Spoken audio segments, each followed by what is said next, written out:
ಓದಬೇಕು, ಇನ್ನು ಮುಂದೆ ಭಾಳ ಬೆಳೆಯಬೇಕು ಮತ್ತು ನೀವು ನಿಮ್ಮ ತಂದೆ ತಾಯಿಯ ಸೇವೆ ನೀವು ಕಷ್ಟಪಟ್ಟು ಓದಬೇಕು ಮತ್ತು ತಂದೆ ತಾಯಿ ಸೇವೆ ಮಾಡಬೇಕು. ಮಾಡಿದಾಗ ಮಾತ್ರ ನೀವು ಮುಂದೆ ಎಷ್ಟಾದರೆ ಮುಂದೆ ನೀವು ಅರಿಬೋದು. ತಂದೆ ತಾಯಿ ಮತ್ತು ಗುರುವಿನ ಆಶೀರ್ವಾದ ಇಲ್ಲಾಂದರೆ ನಾವು ಬರೀ ನಮ್ಮ ಮುಂದೆ ಹೋಗ್ತೀವಿ, ಅದೇ ಸ್ವಲ್ಪ ಕಷ್ಟ ಆಗ್ತದೆ. ನಾನು ಯಾಕೆ ಹೇಳ್ತದೆ ಅಂತ ಹೇಳಿದರೆ, ನಾವು ಒಂದು ಮಾಡ್ತೀವಿ, ಒಂದು ಬಿಡ್ತೀವಿ. ಓದ್ತೀವಿ, ತಂದೆ ತಾಯಿ ಸೇವೆ, ಆ ತಂದೆ ತಾಯಿ ಮಾತು ಸ್ವಲ್ಪ ನಾವು ಪಾಲಿಸೋದಿಲ್ಲ. ಇವೆರಡೂ ಕೂಡಿದಾಗ ಮಾತ್ರ ನಾವು ಸಕ್ಸಸ್ ಆಗಬೇಕು, ನಾವು ಯಶಸ್ವಿ ಆಗಬೇಕಂದ್ರೆ ಇದು ಕಾರಣ. ಈ ಇದರಲ್ಲಿ ಈಗಿನ ಕಾಲದಲ್ಲಿ ನೀವು ಮುಂದೆ ಹೇಳಿದ್ರೆ ನಮ್ಮ ಸುಭಾಷ್ ನಾಯ್ಕ ಸಾಹೇಬರು ಹೇಳಿದ್ರು, ಭಾಳ ಹಿಂದುಳಿದ ಇದು ಜಿಲ್ಲೆ ಅಂತ. ನಾವು ಕಷ್ಟಪಟ್ಟು ಯಾವುದೇ ಫೀಲ್ಡಲ್ಲಿ ಇರಿ, ನೀವು ವಿದ್ಯಾರ್ಥಿಗಳಿರ್ರಿ, ಬಿಸ್ನೆಸ್ ಮ್ಯಾನ್ ಇರ್ರಿ, ನಾಯಕರಿರ್ರಿ, ನಿಯತ್ತಿಂದ ನಾವು ಯಾವುದೇ ಕೆಲಸ ಮಾಡಿದಾಗ ಮಾತ್ರ ನಾವು ಯಶಸ್ವಿ ಕಾಣಲಿಕ್ಕೆ ಸಾಧ್ಯ. ನಾನೊಂದು ನನ್ನ ವಿಷಯನ ಹೇಳ್ತೀನಿ. ಯಾವಾಗ ಇದು ಯಾಕೆ ಹೇಳ್ತಿದ್ದೆ ಅಂದರೆ, ನಾನು ಓದಬೇಕಂದ್ರೆ ನಮ್ಮ ಮನೆಯಲ್ಲಿ ನನ್ನ ತಂದೆ ತಾಯಿಯವರು ಅಷ್ಟು ಇದಿಲ್ಲ. ಅವ್ರ ಹತ್ರ ನಾವು ಹೊಲದ ಕೆಲಸ ಮಾಡ್ತಿದ್ದೆ. ನಾನು ಈ ಹೊಲದ ಕೆಲಸ ಮಾಡಿ ನಾವು ಏನು ಮಾಡೋಕ್ಕೆ ಸಾಧ್ಯ ಆಗ್ತೇವೆ, ನನ್ನಲ್ಲಿ ಸುದ್ದಿ ಇತ್ತು. ಹೊಲದ ಕೆಲಸ ಮಾಡ್ತಿದ್ವಿ, ಆಮೇಲೆ ಪ್ರೆಸ್ನಲ್ಲಿ ಕೆಲಸ ಮಾಡ್ತಿದ್ವಿ. ನಿಮ್ಮಂಥ ವಿದ್ಯಾರ್ಥಿಗಳು ನಮ್ಮ ಸ್ನೇಹಿತರಿದ್ದರು. ಅವ್ರ ಜೊತೆಗಿದ್ದು ನಾವು 10th ಎಕ್ಸಾಮ್, 7th ಎಕ್ಸಾಮನ್ನು ಕಟ್ಟಿ ಮತ್ತು 10th ಎಕ್ಸಾಮನ್ನು ಕಟ್ಟಿ 10th ಪಾಸ್ ಆದಾಗ ಗೌರ್ಮೆಂಟ್ ಒಂದು ಯಾವಾಗ ಲೋನ್ ಕಟ್ತೀನಿ. ಆ ಲೋನ್ ಕೊಟ್ಟ ಮೇಲೆ ನಾನು ಮುಂದೆ ಬರೀ 15,000 ಲೋನ್, ಸ್ವಲ್ಪ ಮಂಡಳಿಗೆ 15,000 ಲೋನ್ ಕೊಟ್ಟೆ. ಯಾಕೆ ಹೇಳ್ತೀನಿ ಅಂದರೆ, 10th ನಾನು ಪಾಸ್ ಆಗಿದ್ದಿಲ್ಲ ಅಂದರೆ ನಿಮ್ಮ ಮುಂದೆ ಇವತ್ತು ನಾನು ಕಾಣ್ತಿದ್ದಿಲ್ಲ. ಇವತ್ತಂತೂ ಮಕ್ಕಳು ಭಾಳ ಇಂಟೆಲಿಜೆಂಟ್ ಇದ್ದಾರೆ. ಸಮಾಜದಲ್ಲಿ ತಂದೆ ತಾಯಿ ತಮ್ಮ ಬಂಧುಗಳಿಗೆ, ತಮ್ಮ ಊರವರಿಗೆ ಗೌರವ ಬರಬೇಕಂತ ಹೇಳಿದ್ರೆ ನಮ್ಮ ಮಕ್ಕಳು ಕಷ್ಟಪಟ್ಟು ಓದಬೇಕು, ಭಾಳ ಕಷ್ಟಪಡಬೇಕು. ನಾನು ಹೇಳ್ತಾ ಇರ್ತೀನಿ ಮಕ್ಕಳಿಗೆ, ಈಗ ಏನಾಗಿದೆ, ನಮ್ಮ ಮಕ್ಕಳು ಅವ್ರ ತಂದೆ ತಾಯಿ ಕಷ್ಟಪಟ್ಟು ಕಾಲೇಜಿಗೆ ಕಳಿಸ್ತಾರ, ಇವಾಗ ಮೊಬೈಲ್ ತಗೊಂಡು ಮೊಬೈಲ್ ಮೇಲೆ ಲೈಫ್ ಮುಗಿಸ್ಬಿಡ್ತಾರೆ. ಇಲ್ಲಾಂದರೆ ಜಸ್ಟ್ ಪಾಸ್ ಆಗ್ತಾರೆ. ಅವರು 10th PUC ಜಸ್ಟ್ ಪಾಸ್ ಆಗ್ತಾರ. ಅವ್ರಿಗೆ ಯಾವುದು ನೌಕರಿನೂ ಮಾಡೋದಿಲ್ಲ, ಅವ್ರು ಯಾವುದು ಬಿಸ್ನೆಸ್ನೂ ಮಾಡೋದಿಲ್ಲ. ಯಾಕಂತ ಹೇಳಿದ್ರೆ, ನಾನು ಓದಿದ್ದೀನಿ, BA ಮಾಡಿ. ಎಲ್ಲ ವಿದ್ಯಾರ್ಥಿಗಳಿಗೆ ಗಣ್ಯಮಾನ್ಯರು ಅವರಿಗೆ ಸನ್ಮಾನ ಹಾಗೂ ಪತ್ರಕರ್ತನ ಕಾರ್ಯಕ್ರಮ ಮಾಡ್ತಾ ಇದ್ದಾರೆ.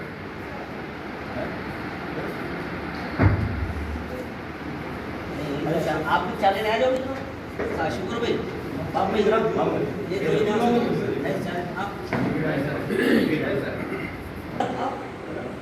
अरे क्या विश्व जाता है बरे कोने कोने में आ जाओ बरे पेरेंट्स इधर बरे बरे नहीं बरे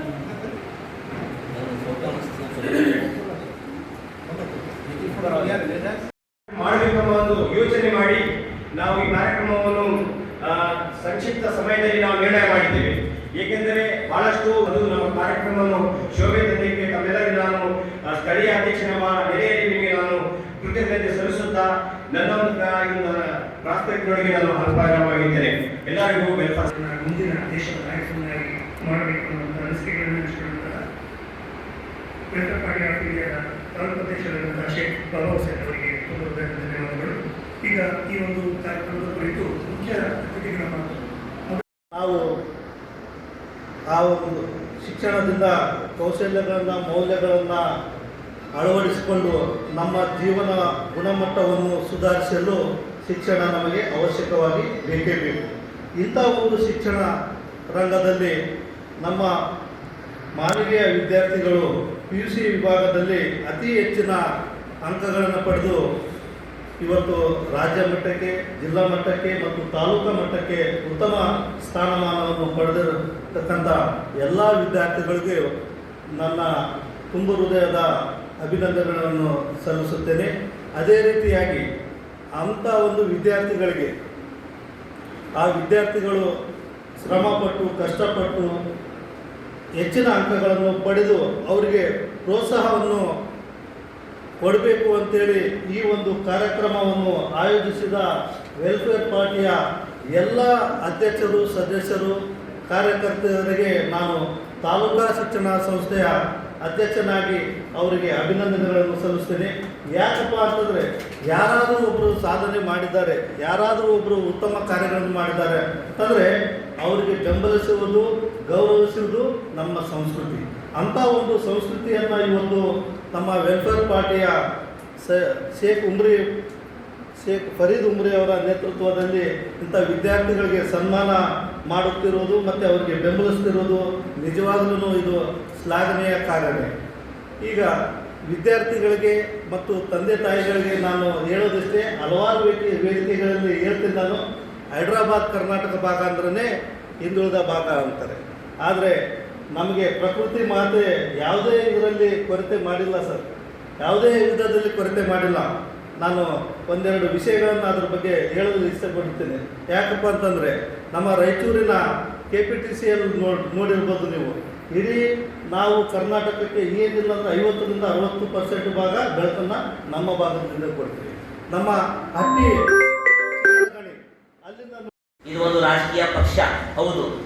ಇದು 2011ರಲ್ಲಿ ಇದನ್ನು ಪ್ರಾರಂಭ ಮಾಡಲಾಯಿತು, ಸ್ಥಾಪನೆ ಮಾಡಲಾಯಿತು.